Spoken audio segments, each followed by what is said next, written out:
Este programa tem o patrocínio TAP, Portugal a voar há 80 anos. Jornal Luso-Americano. Luís Firmino Insurance. MCM Clínicas Dentárias.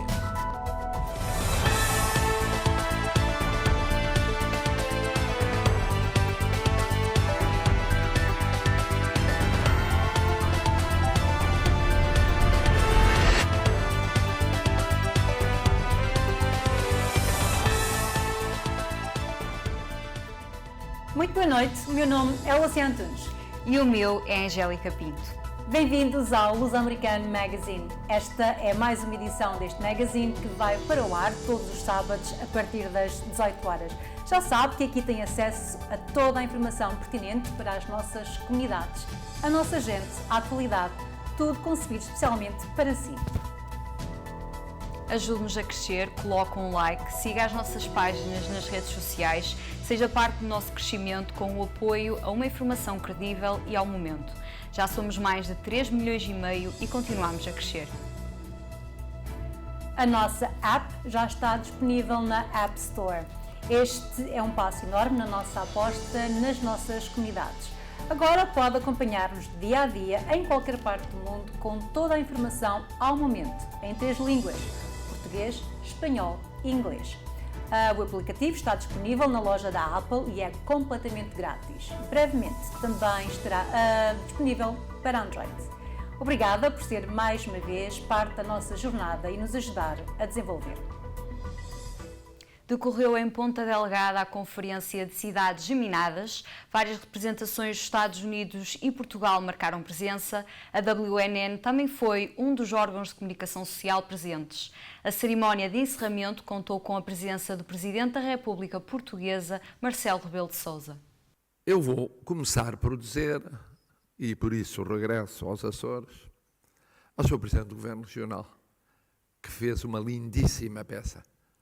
Não apenas de conteúdo, mas de forma, um grande discurso literário, que os Açores são, para nós portugueses, uma evidência como paraíso na Terra. Nós sabemos isso. Felizmente, muitos norte-americanos sabem isso, muitos luso-americanos sabem isso, muitos luso-açorianos sabem disso. Eu estou a olhar ali para o Sr. Presidente da Câmara de Ponta Delgada e a recordar que, não o citei, os portugueses adoram uma lista imensa de vocativos. Mas merece protocolarmente. E, de facto, disse porque é que os Açores são um paraíso. Uma parte não é mérito seu, nem do Governo Regional, nem dos sucessivos Governos Regionais, a natureza. Ganhou com o bom senso, a visão e a capacidade de construir o futuro, mas verdadeiramente é única. É única.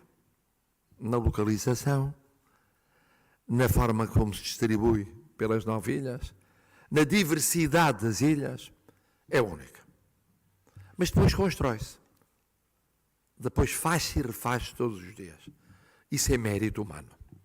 E eu queria felicitar nos governantes açorianos, e aqui em particular no Presidente do Governo Regional, esse refazer do tesouro que é os Açores, que são os Açores. Depois, o Sr. Presidente da Fundação Luso-Americana. O Sr. Presidente da Fundação Luso-Americana concebeu uma celebração destes 40 anos de uma riqueza excepcional. Eu estive desde o primeiro momento na abertura do ciclo. Lá estarei na segunda-feira para receber os legisladores norte-americanos num diálogo que é um diálogo anual, que bem conhece o Dr. Durão Barroso. Mas foi mais longe. E o exemplo de hoje é verdadeiramente paradigmático. Porque o tema é as cidades geminadas. Os municípios geminados, através dos seus autarcas e dos povos que representam. Isso é ir às raízes. Quem fez poder local, eu fiz poder local. Fui autarca Em Lisboa, a maior autarquia. Em Cascais, uma autarquia grande. E na mais pobre autarquia do país, na altura, Celurico de Basto. Terra das minhas raízes. E verdadeiramente é uma ideia genial juntar aqueles que representam o povo, as populações, e não apenas os políticos, os homens e as mulheres de negócios, os economistas, os estrategas, juntá-los e juntar aquilo que foi uma geminação feita por açorianos e americanos. Açorianos que partiram para os Estados Unidos e comunidade americana que os acolheu, integrou. E hoje formam uma só comunidade. Outro dos oradores foi o antigo primeiro-ministro Durão Barroso, que falou sobre as relações entre Portugal e os Estados Unidos. Mas queria começar por sublinhar um ponto que é precisamente aquele pretexto que nos une aqui hoje. Estamos a celebrar os 40 anos da FLAD, da Fundação Luso-Americana para o Desenvolvimento. Uma instituição tão importante, aquilo que já fez, aquilo que faz e aquilo que fará para as relações entre Portugal e os Estados Unidos. Muitos de nós, e digo nós porque eu sou um caso concreto disso, já beneficiámos da FLAD. Eu fui para os Estados Unidos com uma bolsa, como professor convidado da Universidade de Georgetown, salvo erro, em 1996, exatamente, depois de ter sido ministro dos Negócios Estrangeiros aqui em Portugal, com o apoio do Dr. Rui Machete, então presidente da FLAD. Nós criámos um programa, aliás, eu fui o primeiro que pude beneficiar dele, um programa de Visiting Professorship na School of Government, na altura, e no Foreign Policy, na School of Foreign Service da Universidade de Georgetown, onde passei, aliás, 4 semestres académicos, podendo assim ter um contacto direto com a riqueza académica, científica desse grande país que são os Estados Unidos da América. Estou a citar isto apenas como um exemplo, mas depois disso houve muitos outros que beneficiaram desse programa e há imensa coisa que com certeza estão ao corrente que a FLAD tem feito, não apenas no domínio académico, científico, técnico, mas também, como hoje aqui, no domínio dos contactos humanos, das relações entre Portugal e os Estados Unidos. Porque as relações não são apenas políticas, não são apenas de segurança, não são apenas económicas, são também académicas e científicas e são também relações humanas. É também de pessoas que falamos quando falamos das relações entre os Estados Unidos e Portugal, e já agora também, porque não dizer, entre os Estados Unidos e a Europa. Essa era a primeira palavra que queria ter para com a FLAD, dando ao meu querido amigo Nuno Moraes Sarmento, seu presidente, os meus sinceros parabéns por este aniversário da instituição que ele tão competentemente dirige. A minha segunda palavra é para os Açores. Gosto sempre imenso de vir aos Açores e tenho, aliás, muita ligação aos Açores, desde logo, talvez alguns já não se lembrem, por ter sido eu quem negociou e assinou o Acordo de Cooperação e Defesa com os Estados Unidos da América do Norte, que foi o acordo que está válido, que foi assinado dia 1 de junho de 1995, portanto, quase dia por dia, já passaram 30 anos desse acordo, que é o acordo que define as condições de utilização da base das lajes pelos Estados Unidos. É um acordo que também inclui uma parte laboral e que inclui também o princípio da cooperação científica e técnica, que substituiu o antigo regime, que era um regime de contrapartidas financeiras diretas. Assinei esse acordo dia 1 de junho de 95, com alguém que já não está entre nós, o então secretário de Estado norte-americano Warren Christopher.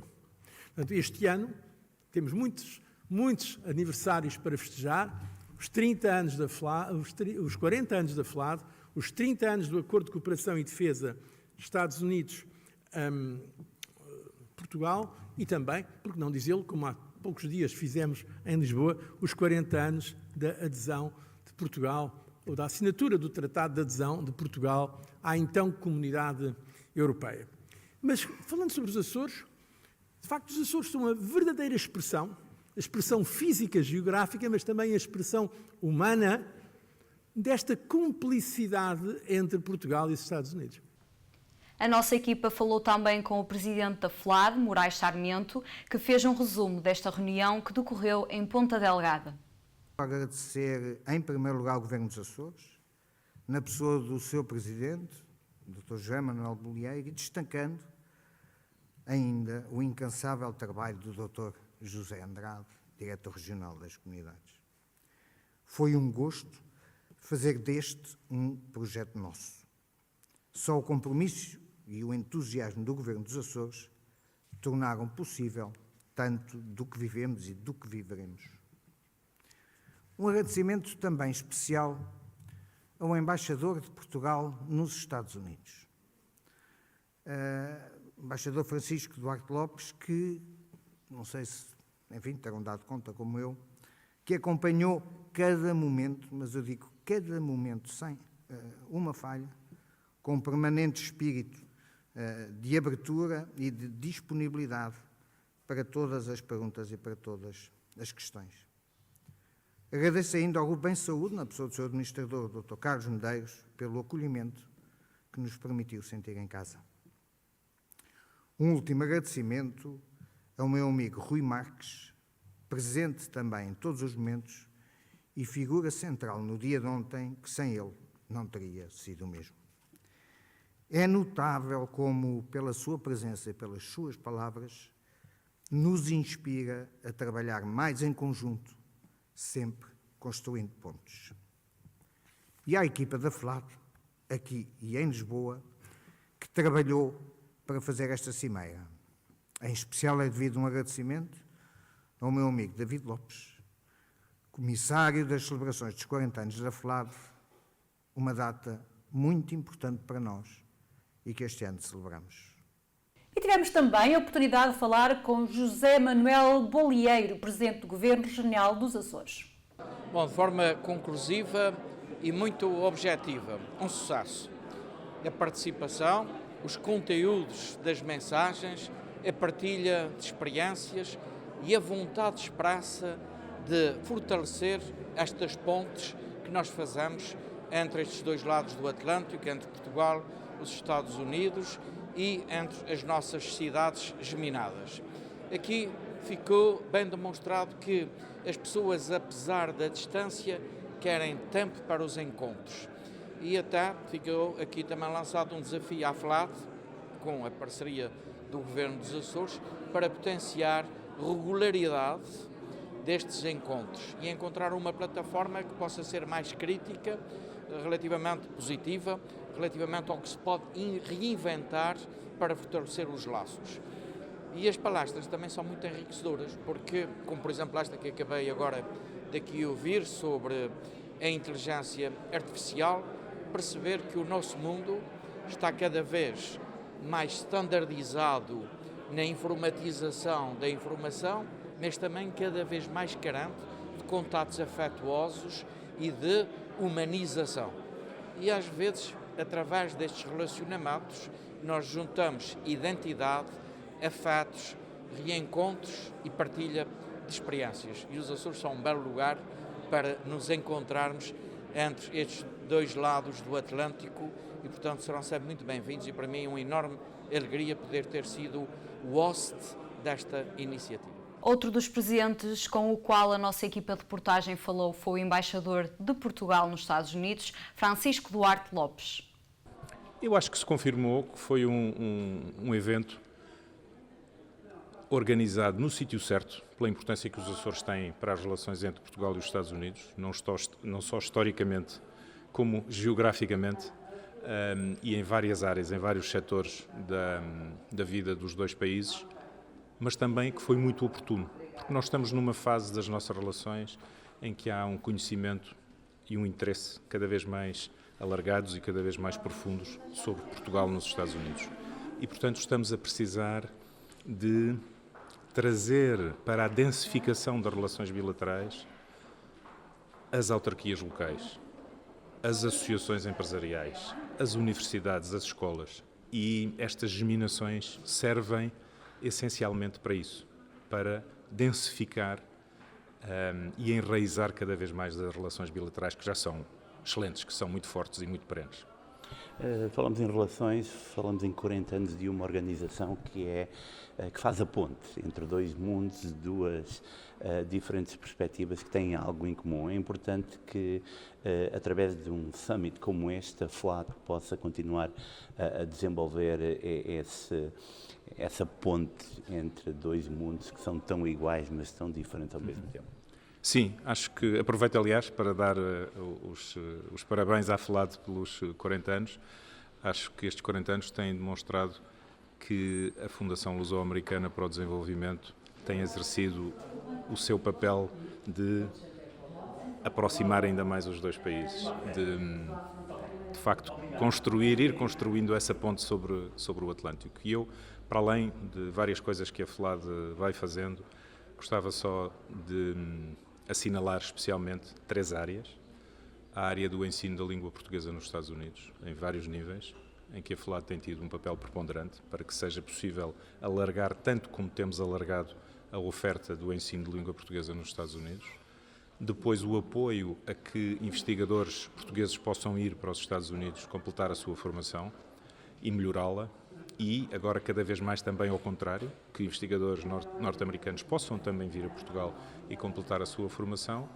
E depois, última nota, eu sempre achei, durante estes 40 anos, nestas últimas décadas, que a FLAD exerceu um papel muito importante em reforçar a nossa sociedade civil portuguesa, ao trazer dos Estados Unidos, ao convidar para eventos em Portugal, seja em Lisboa, seja nos Açores, seja na Madeira, seja no Porto, em vários sítios do nosso país, convidar líderes norte-americanos da sociedade civil que, julgo eu, trouxeram bons exemplos, trouxeram lições aprendidas que foram importantes para o reforço da nossa sociedade civil depois de termos recuperado a democracia há 50 anos.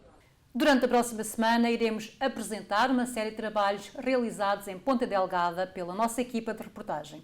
Por isso, não deixe de nos acompanhar as edições do Às 7 em Ponto na próxima semana.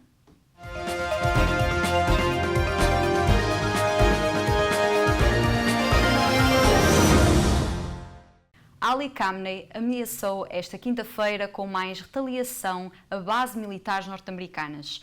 CIA e Pentágono insistem em grandes danos ao programa nuclear iraniano. O líder supremo do Irão, Ali Khamenei, classificou o ataque contra a base militar dos Estados Unidos no Catar como uma dura bufetada e ameaçou com novas retaliações contra as estruturas norte-americanas na região.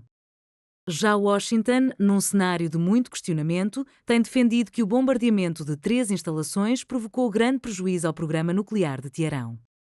O Ayatollah disse que o regime dos EUA entrou diretamente na guerra porque sentiu que, se não o fizesse, o regime sionista de Israel seria completamente destruído. Sobre o ataque à base no Catar, acusou Donald Trump de minimizar a dura bufetada na cara dos Estados Unidos que o Irão desferiu e que gerou danos.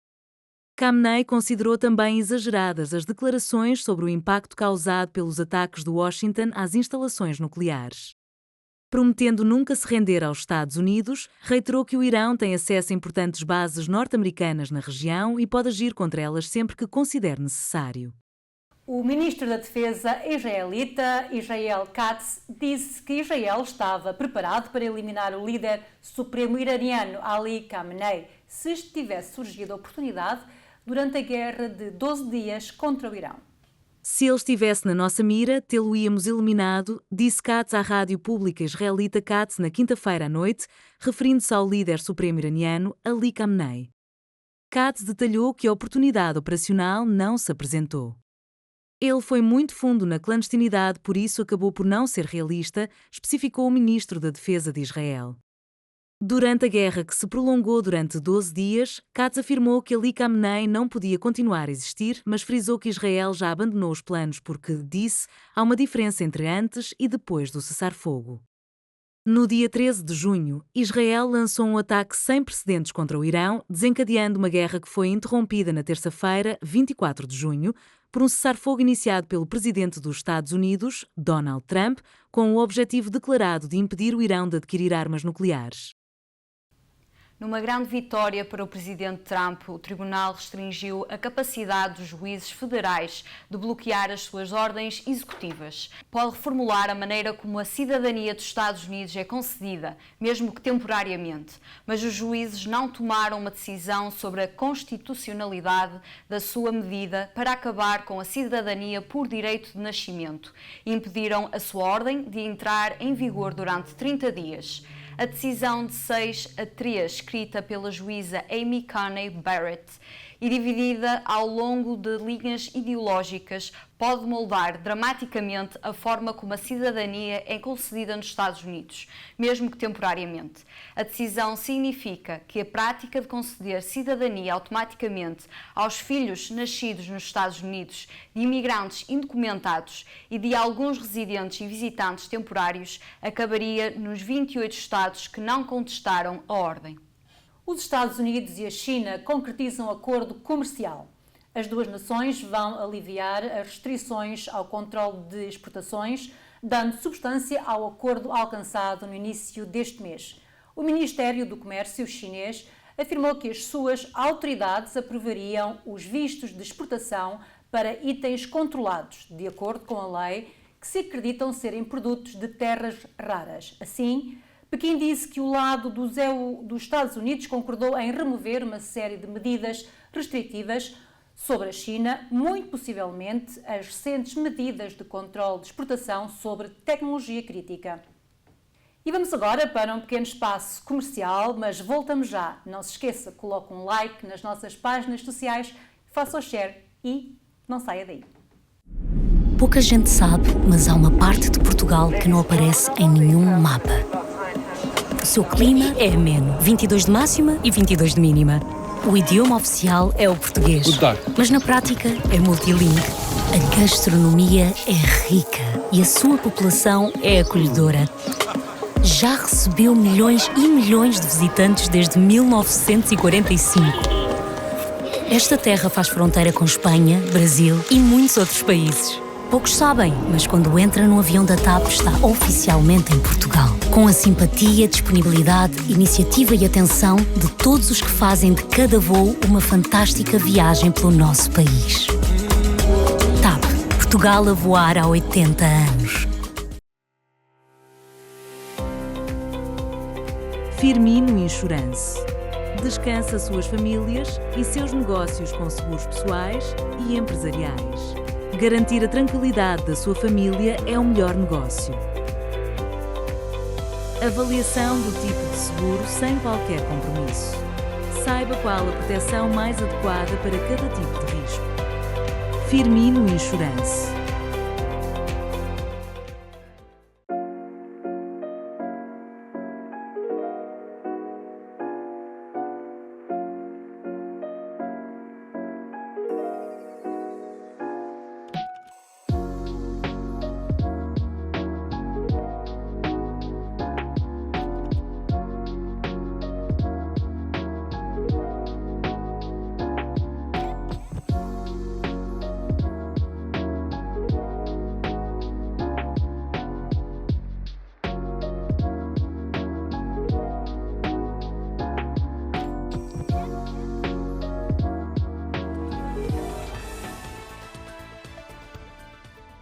Boa noite, o meu nome é Luciana Antunes.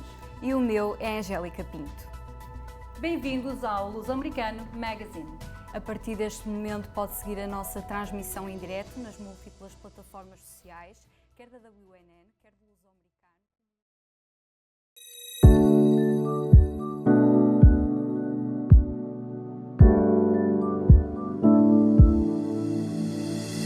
Estamos situados no centro de Braga, mesmo perto da central de caminhonagem. Temos uma equipa multidisciplinar, trabalhamos todas as especialidades clínicas dentro da medicina dentária. O nosso principal foco é a qualidade, por isso é que apostamos em médicos com bastante experiência. Nós temos facilidades de pagamento, portanto somos uma clínica acessível a todas as bolsas. A medicina dentária em Portugal é reconhecida mundialmente e temos a grande vantagem de termos custos muito inferiores àqueles que se praticam lá fora. Estamos a atender bastantes pessoas, damos facilidades em termos de transporte do aeroporto aqui para Braga e tratamos também de hotel para as pessoas que necessitam a preços bastante convidativos. Nós trabalhamos para os pacientes, trabalhamos para a recomendação e gostamos de tratar bem as pessoas.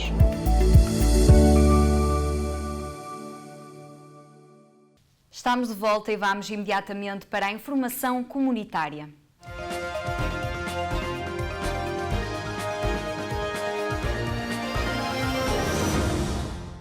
A nomeação de John Arrigo para embaixador dos Estados Unidos em Portugal ainda se encontra em análise no Senado.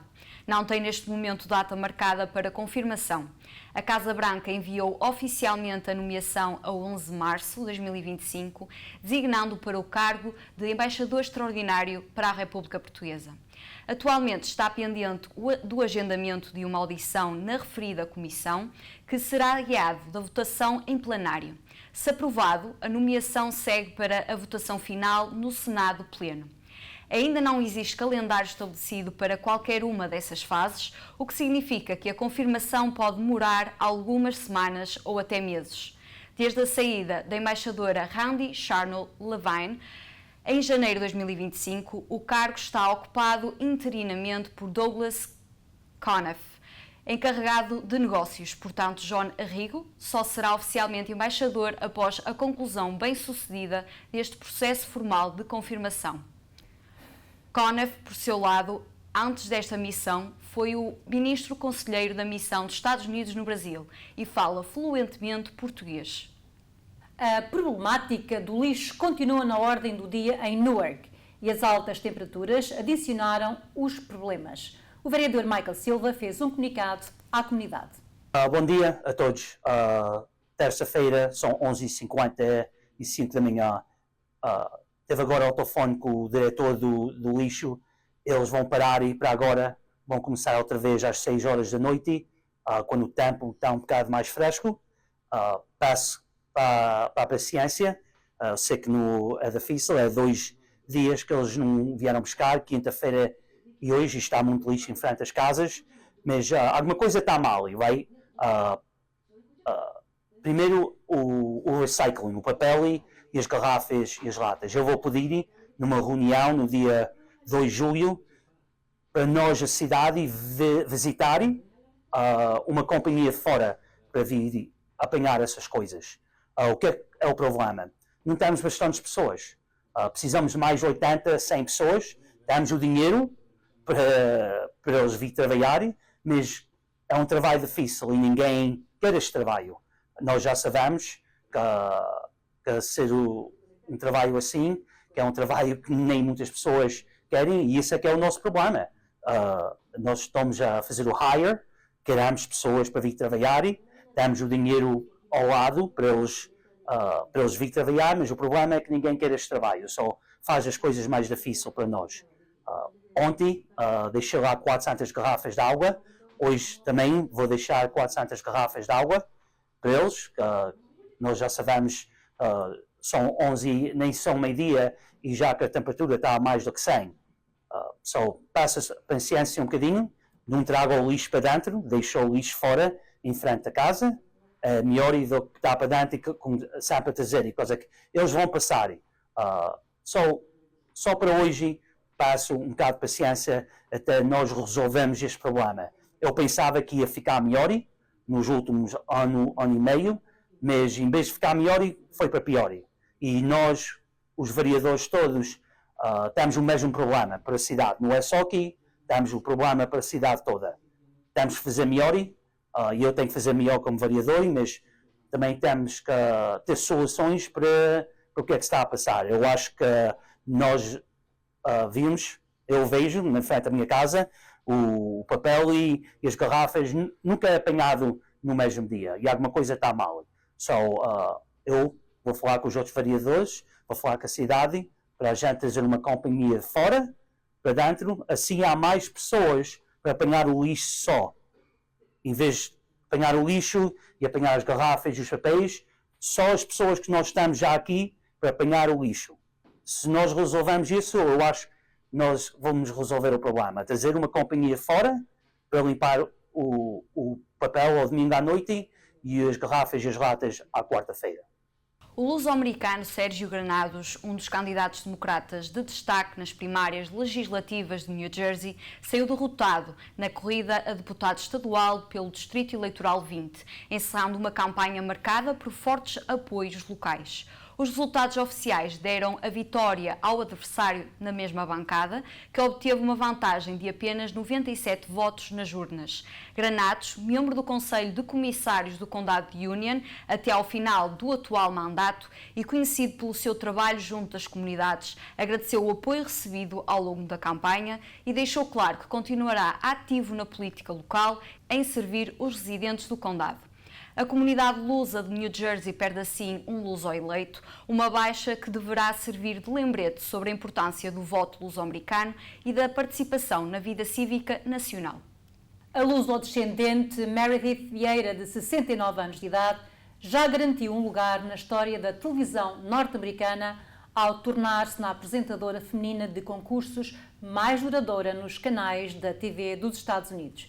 A proeza foi avançada pela produção do concurso 25 Words or Less, que a mesma apresenta depois de ter sido homenageada em Boston com o 2025 Governors Awards. Entre 2002 e 2013, apresentou mais de 2.000 episódios do popular concurso Who Wants to be a Millionaire, superando todas as suas colegas do formato.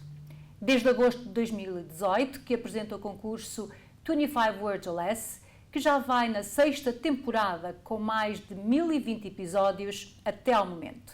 Meredith nasceu e cresceu em Rhode Island, filha do médico Edwin Vieira, de ascendência portuguesa, com raízes na ilha do Faial, nos Açores. A família do pai emigrou para os Estados Unidos, como muitos outros açorianos, em busca de melhores oportunidades de vida. O português Kiko Henriques, de 30 anos de idade, volta a dar que falar no mundo da moda ao ser o rosto de uma das campanhas de verão da prestigiada marca norte-americana Calvin Klein. Henriques terá vindo a afirmar-se como uma das promessas mais sólidas do mundo da moda portuguesa internacional, com uma carreira que começou nas passarelas nacionais, rapidamente conquistou atenção além fronteiras, trabalhando com marcas de renome e participando em editoriais de moda para publicações internacionais. O Eastside High School em Newark celebrou na terça-feira a graduação com 350 alunos, concluindo o ensino médio em uma cerimónia marcada por orgulho e emoção. Realizada no Instituto de Tecnologia de New Jersey, a formatura reuniu uma plateia diversa e emocionada. Com uma população de 2.025 estudantes, representando 29 países, a escola é símbolo da força e da diversidade da comunidade imigrante. Discursos de alunos e professores destacaram não só as conquistas académicas, mas o avanço coletivo de uma comunidade que segue superando desafios e rompendo barreiras. A direção da escola reforçou o compromisso com a inclusão e celebrou o papel do Eastside na formação de líderes globais e de orgulho local. Entre as histórias de sucesso da turma, destaca-se Yasmin Barros, uma jovem brasileira que conquistou uma bolsa integral para a Universidade de Harvard, onde pretende cursar governo como foco em ciência política. Yasmin é um exemplo inspirador de determinação, tendo chegado aqui aos Estados Unidos sem falar inglês e se tornando líder estudantil e atleta. Além dela, vários estudantes do Eastside receberam aprovações e bolsas para universidades da Liga Ivy e outras instituições renomadas, refletindo o alto nível académico e o compromisso da escola com o futuro dos seus alunos. O Pisco foi ainda palco de um fim de semana marcado por momentos de convívio e espírito desportivo. As festividades começaram com a visita das mascotes do Futebol Clube do Porto, o Draco e a Viena, que passaram pelo clube para animar os sócios mais jovens e não só, reforçando os laços entre os imigrantes portugueses e o seu clube do coração. No sábado, dia 21 de junho, teve lugar o tradicional Arraial de São João.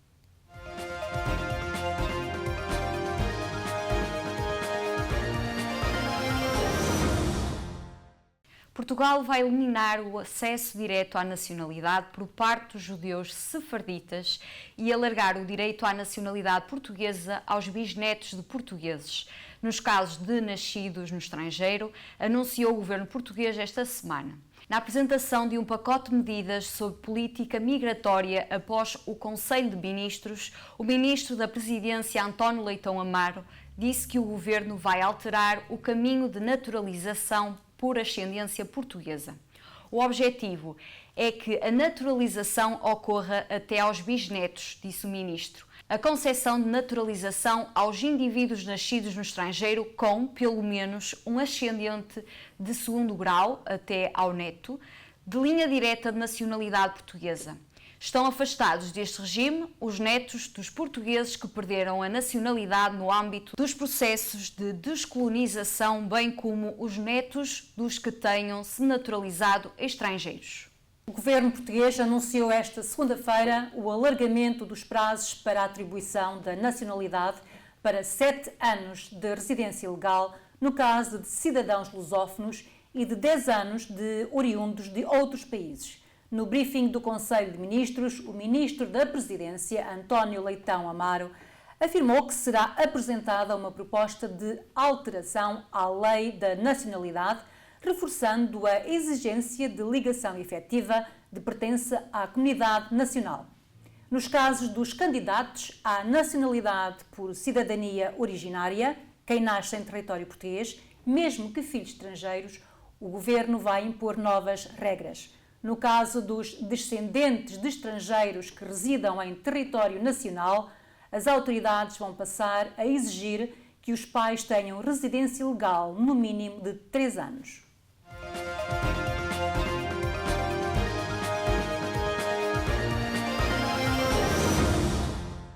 Forças de segurança do Equador recapturaram Adolfo Macias, conhecido como Fito, narcotraficante mais procurado no país, anunciou o presidente Daniel Noboa. Autoridades notificaram, no início de 2024, a fuga de Fito, que representou um duro golpe para o presidente. Noboa declarou guerra aos grupos armados, que tornaram o país um dos mais violentos da região. A fuga de Fito da prisão foi seguida por rebeliões em prisões, pela invasão armada a um canal de televisão, por explosões de carros-bomba e pela retenção temporária de cerca de 200 agentes prisionais. Na época da fuga, Fito era considerado suspeito de ordenar o assassinato do candidato à presidência Fernando Villavicencio, baleado em Quito em agosto de 2023. Após meses de buscas, Daniel Noboa afirmou, no X, que Fito está nas mãos do Bloco de Segurança, grupo especial das forças militares na luta contra o narcotráfico. O presidente acrescentou que iniciou os trâmites para extraditar Fito para os Estados Unidos. Estamos a aguardar a resposta. O Ministério Público de Nova Iorque acusa Fito, chefe do grupo criminoso Luxoneros, de tráfico de cocaína e armas. Estava preso desde 2011 e cumpria pena de 34 anos por crime organizado, tráfico de drogas e assassinato. O Supremo Tribunal Federal Brasileiro decidiu esta quinta-feira ampliar as obrigações das redes sociais e outras plataformas digitais em relação às publicações dos utilizadores. A medida visa tornar mais rápida a eliminação de conteúdos ilegais, como ataques à democracia, terrorismo e discriminação. Por 8 votos contra 3, os juízes do STF decidiram que as empresas deverão retirar publicações ilegais após receberem uma notificação extrajudicial, ou seja, quando houver um pedido feito pela vítima ou o seu advogado diretamente à plataforma, sem uma ordem judicial. As plataformas não serão responsabilizadas por publicações isoladas, mas por falha sistémica, que é quando não atuam de forma responsável, transparente e cautelosa para moderar o conteúdo. É incerto, por enquanto, que órgão judicial vai analisar se houve uma falha sistémica. Os crimes listados que terão de ser removidos são ataques à democracia e ao Estado Democrático de Direito, terrorismo, incitamento ao suicídio, discriminação racista, religiosa, homofobia, transfobia ou xenofobia, violência contra mulheres, crimes sexuais contra pessoas vulneráveis e pornografia infantil e tráfico de pessoas. As empresas serão ainda automaticamente responsabilizadas no caso de conteúdos pagos, não dependendo de aviso, uma vez que lucram diretamente nesses casos. Além disso, as plataformas terão de atuar para retirar conteúdos ilícitos distribuídos por robôs e contas falsas. Já as publicações que contenham injúria, calúnia ou difamação só vão precisar de ser removidas após uma ordem judicial. As tecnológicas poderão, contudo, retirar o conteúdo de forma voluntária depois de receberem uma notificação extrajudicial. As redes sociais deverão estabelecer regras, criando sistemas próprios para receberem denúncias de utilizadores e não utilizadores e para processarem tais notificações. São obrigadas ainda a fazer relatórios anuais de transparência sobre as remoções.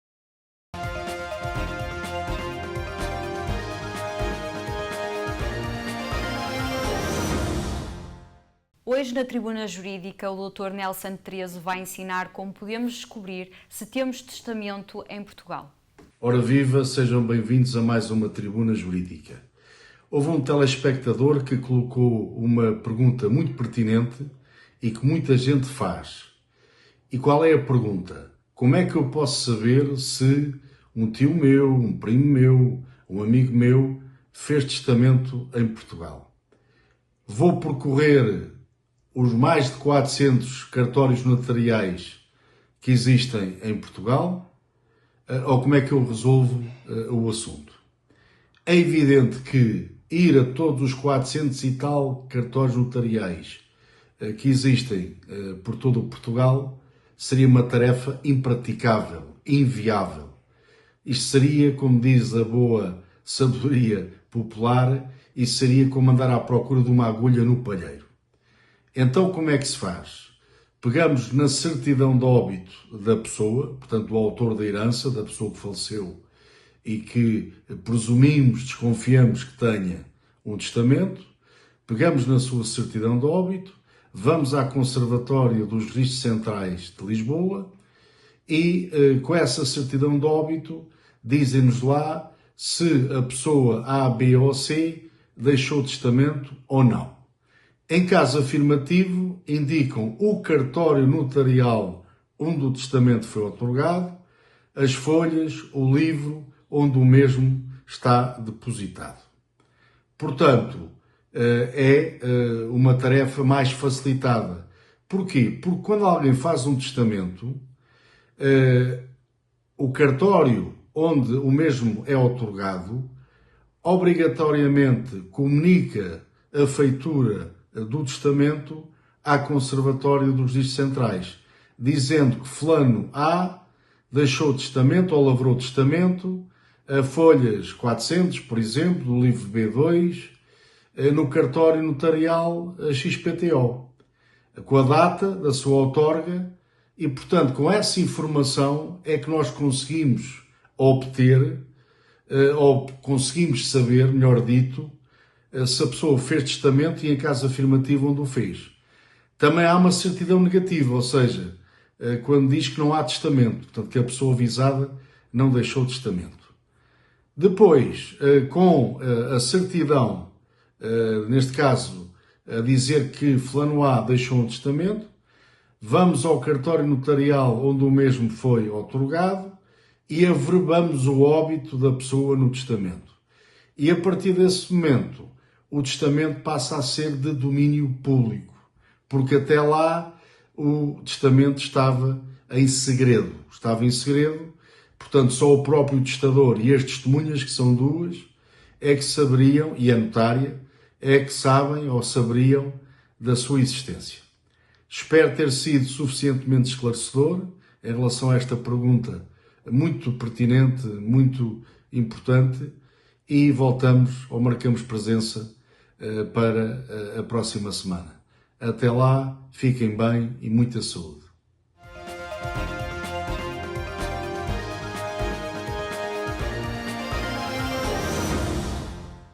Altura agora para a agenda comunitária.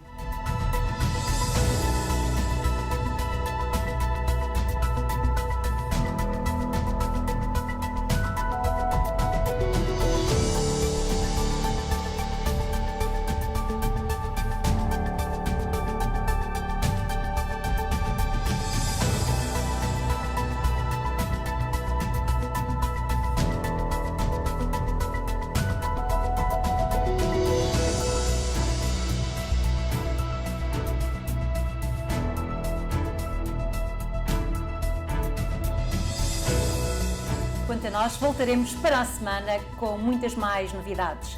Esteja sempre em nossa companhia durante a semana com informação atualizada ao momento.